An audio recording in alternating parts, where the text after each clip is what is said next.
c'est toi? Bah écoute, il m'est arrivé une galère, mais ce que je te propose, c'est qu'on transforme cette galère en opportunité, et je vais te raconter une histoire qui m'a vraiment bouleversé et vraiment touché autour du jugement. J'ai une amie que je connais depuis 5 ans, et si elle m'avait pas raconté son passé, je pense que j'aurais jamais pu deviner son histoire. Elle m'expliquait que quand elle avait 15 ans, avec 2 amis à elle, elles avaient la même passion autour du mannequinat et de la mode, et qu'elles passaient le plus clair de leur temps à regarder des émissions de mode à la télé, des défilés, les élections des Miss, ou à scruter des magazines de mode et de mannequinat.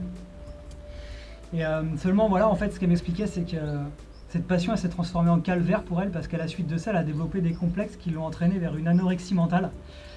Et elle m'a confié qu'à l'époque de ses 15 ans, elle était en surpoids, et qu'au fur et à mesure du temps, à cause de son surpoids et de toutes ses mauvaises pensées, elle a sombré vraiment dans cette anorexie jusqu'à ses 20 ans.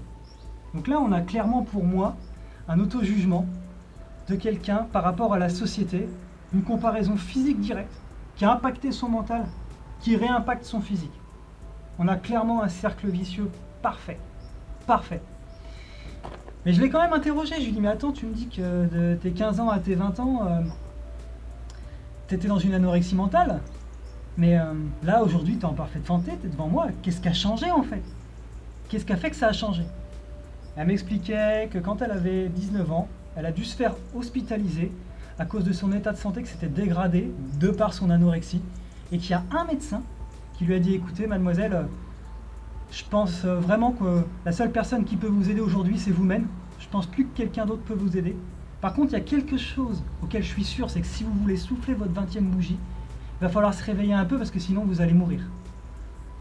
Bah, je sais pas pour toi, mais moi je pense que le médecin il a quand même pas pris de pincette. Hein. Mais bon, en même temps, ça a permis de redonner du pouvoir à mon ami. Et c'est ce pouvoir qui lui a apporté cette prise de conscience, si tu veux. Ça lui a permis d'analyser sa situation, d'essayer de comprendre ce qui s'était passé, qu'est-ce qui avait pu déclencher cette maladie et comment elle avait pu en arriver à ce point-là. Et en créant ce processus, en fait, sans le savoir, elle a utilisé un outil de coaching qui s'appelle les 3 R, ou les 4 R. Bon, plus communément, on l'appelle le cercle des habitudes. Elle a commencé à chercher quel était le déclencheur. Tiens, attends, je vais prendre un crayon.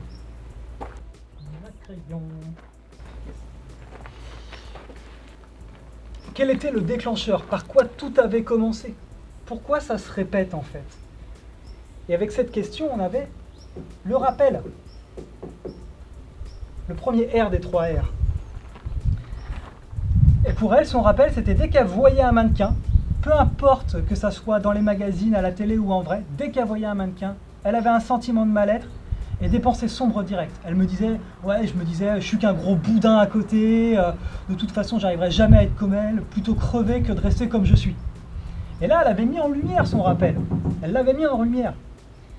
Et qu'est-ce que le rappel induisait derrière? Elle induisait une routine. Une routine. Et cette routine, en fait, c'est la suite d'actions qui découle directement du rappel.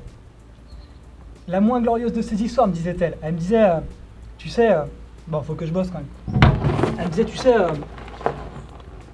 à cette époque-là, moi, quand j'avais mon rappel, ce que j'allais faire ensuite, c'est que j'allais me faire vomir.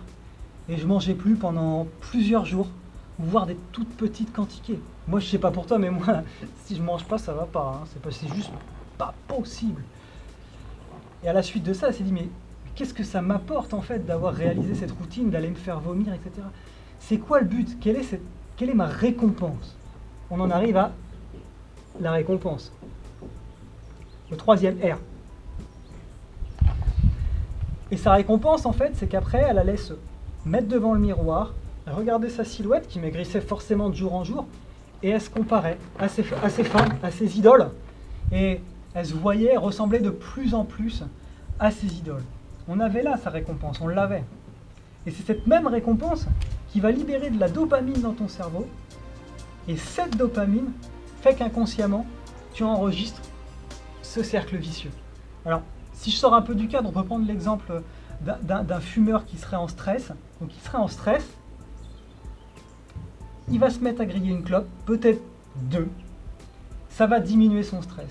Donc inconsciemment, en diminuant son stress, il libère de la dopamine. Ça veut dire que la prochaine fois qu'il est en stress, et là on a un cercle vicieux qui est juste parfait en fait. Si on revient à mon amie, comment elle a pu transformer ce cercle vicieux en cercle vertueux? Elle a commencé à se demander, c'est quoi le réel problème? clairement, c'est quoi le réel problème si je continue à faire ce que je fais? Et la réponse, elle m'a un petit peu bouleversé, c'était bah, si je continue, je vais mourir. Je vais mourir.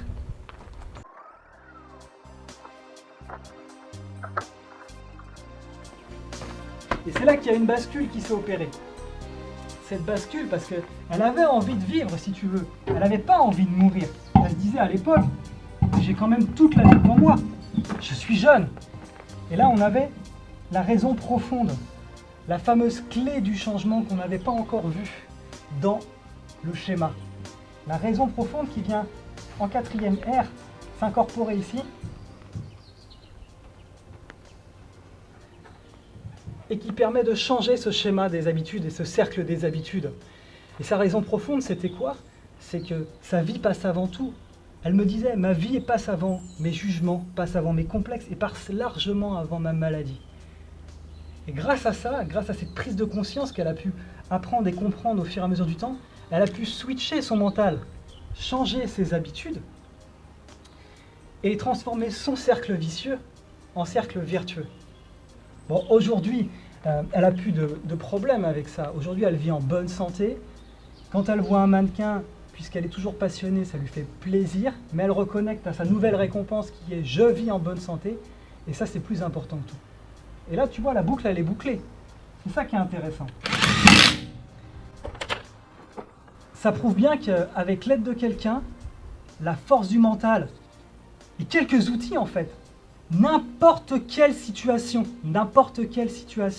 que tu perçois comme difficile, tu peux la surmonter.